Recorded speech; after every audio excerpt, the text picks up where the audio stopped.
If there's one thing fans of retro stuff and nostalgia love talking about, it's retro stuff and nostalgia. This new feature is all about that. We're talking about memories, looking back on our childhoods, back to a more innocent time when nothing mattered but games. Perfect Dark for the N64 is more than just a game for me. It truly is. The impact it had on me at the time, which has lasted to this day, cannot be overstated. Remember that this was before a time where all your news and info was there on demand, and even the internet, if you were lucky enough to have it, was still somewhat in its infancy, much less in your pocket.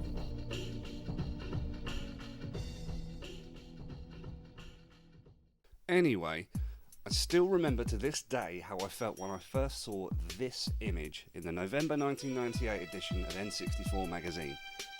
This was just a small picture that was in a feature showcasing the very early in development Perfect Dark, but it was enough to send my imagination into overdrive. I don't know why this image stuck out to me. Looking back, there was a lot more interesting stuff to look at in the feature than this image alone. But hey, I was 8 years old. I loved action films and games, and I was already a GoldenEye veteran by this point. I remember looking at this and thinking, whoa, you can turn the gun sideways. I was also blown away by the, at the time, highly advanced lighting and graphics. This single picture had me beyond excited. However, I'd have to wait until next month's issue before I could get to see any more of my already new favourite game. GoldenEye 007 came out in November of 1997 in the UK, and it was all myself, my brother and his friends played. 4-player split screen was a constant in my house, and I remember many an afternoon spent in a smoky bedroom with them shouting and accusing each other of screen watching. Naturally, we all began to wonder what, if anything, could beat GoldenEye. Around the time I saw that Perfect Dark feature, loads of brilliant first-person shooter titles had already been released, and they all had their own great single and multiplayer modes, yet arguably none of them came close to GoldenEye when it came to getting a group of people around the TV for a deathmatch. Rare had set the standard, and everything else that followed immediately tried to copy the formula, but mostly fell short. Though that's not to say that these multiplayer modes were bad, it's just that they weren't GoldenEye. Perfect Dark was being teased as early as that November 1998 issue of N64 magazine, 1 year after 007 was released and still very much in its prime. Ultimately, it would be another 2 years before Perfect Dark itself was released, so you can see that the anticipation for this game started very early on. Let's fast forward to the release of Perfect Dark, 30th of June in the year 2000. A summer I will never forget. Welcome to 2023. Big businesses now merge with alien nations. An ancient war is being fought under the sea.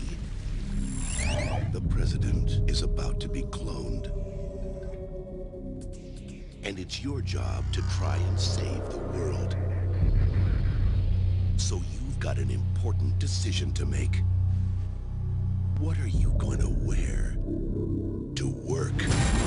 From the team who brought you GoldenEye for N64, meet Special Agent Joanna Dark in Perfect Dark, where you'll find out that the only person man enough to handle a job like this is a woman. Perfect Dark, rated M for mature. For me, the release came and went without not so much the feeling of all my dreams coming true, but a feeling of sadness and frustration and even jealousy. We did not get the game when it came out, and it seemed as though I would never get to play it. There were several reasons for this, some of which were difficult for my now 10-year-old brain to understand and accept. First of all, the game was rated 18 in the UK by the BBFC. Violence, blood, bad language, drugs, and even racism. Just try it, you Scandinavian freak. This was absolutely not a game intended for kids. We shouldn't have even been playing GoldenEye with its 15 certificate, and so this was absolutely off limits, something that only made it even more attractive. Secondly, there was a hardware issue. Unbeknownst to me, in order to even play the game fully, you had to have the expansion pack, a 4MB upgrade for your N64 console that you had to buy separately, and that only 2 games in the entire library absolutely required. Without it, you couldn't access most of the features of the game, including the entire single player mode. These days as a collector it's a no-brainer to have it, but back then it felt like another expense for some gimmicky peripheral. We had no problems playing our older games, so why did we suddenly need this add-on? So, I didn't have the game, and I didn't have the expansion pack. You could pretty much end the story there. That was until I found out one of my classmates had the game and an expansion pack. He had cool parents. I asked him if I could borrow them for just a few days, and he was like, "You can borrow the expansion pack, but my mum said I can't lend the game out." So close. I had the expansion pack, which was a start, but I had another friend in my class whose house I would often go over on the weekends, and we would just play games. He had 2 older brothers who were also super into gaming, and his eldest brother happened to have Perfect Dark and was very, very into it. My mum arrived to pick me up after dinner, and it was then I asked my friend if I could borrow his brother's game, and I'll give it back to him on Monday at school. He said that was fine, and innocently and naively lent me his brother's game without asking him. I only lived a 5 or 10 minute drive away, and finally I felt it all coming together. At last I was going to play Perfect Dark.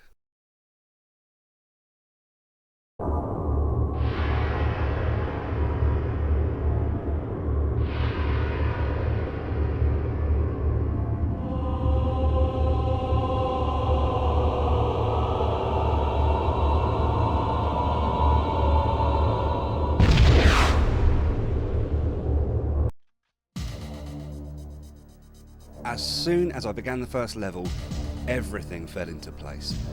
I was swept away by the graphics, the unbelievable soundtrack, the voice acting, the reload animations. It was everything I'd hoped for and more. From spending years looking at pictures and magazines to finally playing it, also knowing that this was an 18 rated game that I shouldn't be playing, only added to the appeal. It felt naughty, like I was entering into a world that I wasn't meant to see. The innocent mischievousness of a rebellious 10-year-old. About 20 minutes into playing, the illusion came crashing down. There was a knock at the door. It was my friend's older brother. Obviously, he'd found out that his little brother had lent his new game to one of his other stupid little friends and had come round to get it back. Devastated, I returned his game to him and said sorry. He was less annoyed with me, more annoyed with his brother. Nevertheless, my short-lived time with Perfect Dark was over. But it remains an absolutely unforgettable memory for me, and after returning the expansion pack to my other friend, it quickly became my sole mission to get my own copy of the game and expansion pack, both of which we eventually got in the final weeks of the N64's lifespan. From then on, I became completely absorbed by Perfect Dark, and so admired everything Rare managed to cram into this N64 cartridge. It took everything that made GoldenEye great and pushed it to the absolute limit. This truly felt like the next generation of console shooter was here. As a side note, it's worth mentioning that I realised I had a knack for writing and playing music around the time Perfect Dark came out. I was teaching myself guitar and starting to compose basic songs on a PlayStation game called Music 2000. There's no question that Perfect Dark's music had a hugely strong influence on me and continues to this day. Grant Kirkhope, Graham Norgate and David Kleinek, you inspired me with your amazing music, and I can't tell you how much it means to me, even to this day. Thank you.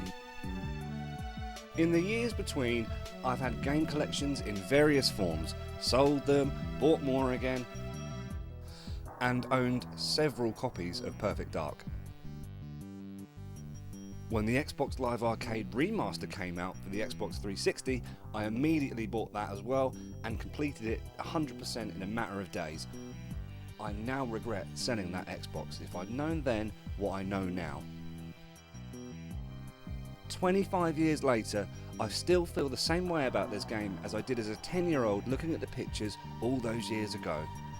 There aren't many games I can think of that even come close to how Perfect Dark completely captured my imagination and took everything that made the genre I already loved even better.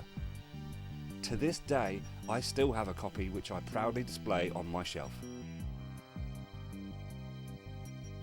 For me, Perfect Dark rightfully deserves its place in the pantheon of all-time gaming classics. It pushed the hardware beyond its capabilities, it raised the bar for what a first-person shooter can be, the influences it drew from, the direction, the music, the love the team at Rare had when they developed it, the innovation, the fact that we still talk about it to this day. Perfect Dark fought hard to get out of GoldenEye's shadow, ultimately going on to sell 3.2 million copies, which wasn't enough to dethrone Bond's 8 million. But believe me, people took notice. It took everything that was so groundbreaking in GoldenEye and built on it, refined it, improved it in every single way. And for many of us who were there to witness the release, to see its legacy as being one of the greatest games ever released for the Nintendo 64 continuing to this day, there is no question that the impact this game had on the industry was downright quintessential. You could almost say it was perfect.